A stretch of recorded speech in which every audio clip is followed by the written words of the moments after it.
Сәлеметсіздер ме, қымбатты достар. Вначале хочу попросить вас ставить лайки, если вам понравится урок, подписаться и оставлять комментарии. Заранее благодарю вас и желаю успехов. Назарларыңызға 90-шы сабақ. Сабақтың тақырыбы тұйық етістік, ілік, септік, неопределенная форма глагола, родительный падеж. Сұрағы не істеудің, что делать? Здесь нужно будет подробнее остановиться и рассказать об особенностях ілік, септік. От всех падежей родительный падеж отличается тем, что слово в родительном падеже не может функционировать в предложении самостоятельно.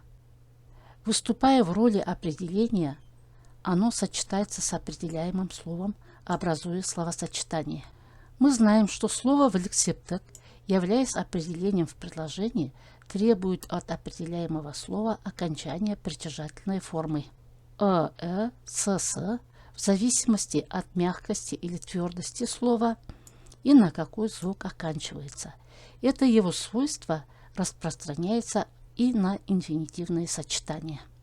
Поскольку слово в родительном падеже не может функционировать самостоятельно, его примеры приводятся только в составе словосочетаний. Поэтому для наших примеров в качестве определяемого слова мы подобрали слово «сәт», которое переводится на русский язык как «мгновение», «время». Еще раз хочу остановиться на формуле негіз плюс ую плюс дың плюс слово и притяжательное окончание с. Барудың сәті – время пойти, алудың сәті – время взять, күтудің сәті – время ждать, жүрудің сәті – время пойти, қоюдың сәті – время ставить, құюдың сәті – время наливать. Для удобства восприятия инфинитив в ілік, септік выделен красным цветом вместе с определяемым словом. Инфинитив или неопределенная форма глагола в родительном падеже используется, когда мы хотим выразить необходимость какого-либо действия, ненужность, отсутствие необходимости, пользу действия, уместность, логичность, смысл действия, путь, способ, цель действия. Первый тип предложений. Қазір барудың қажеті жоқ. Сейчас нет необходимости идти. Білудің шегі жоқ. Нет предела знанию. Тіл білудің маңызы зор. Знание языка имеет большое значение. Бұны айтудың жөні бар. Есть смысл сказать это. Қайталаудың пайдасы көп. В повторении большая польза. Мотивацияны көтерудің жолдары көп. Много способов поднятия мотивации. В первом типе примеров предложения оканчиваются на модальные слова.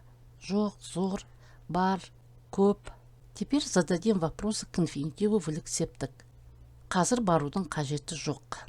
Не істеудің қажеті жоқ или ненің қажеті жоқ? Барудың. Білудің шегі жоқ. Не істеудің шегі жоқ или ненің шегі жоқ? Білудің. Тіл білудің маңызы зор. Маңызы зор. Не істеудің или ненің? Тіл білудің. В данных примерах, в отличие от первого типа, предложения заканчиваются глаголом. Мұражайға барудың өзі демалыс болып саналады. Само посещение музея считается отдыхом. Саяхаттаудың сәті түсті. Наступило благоприятное время путешествия. Әңгімені бастаудың реті келді. Наступил удобный момент начать разговор. Қателесудің салдары ауыр болды. Последствия ошибки были серьезными. Тіл білудің артықшылығын қазақта неше тіл білсең, сонша адамсың дейді. О преимуществе знания языков у казахов говорят: сколько языков ты знаешь, столько ты человек. Зададим вопросы к инфинитиву в ілік, септік. Не істеудің или ненің өзі демалыс болып саналады? Барудың өзі. Саяхаттаудың сәті түсті. Не істеудің или ненің сәті түсті? Саяхаттаудың. Әңгімені бастаудың реті келді. Не істеудің или ненің реті келді? Бастаудың.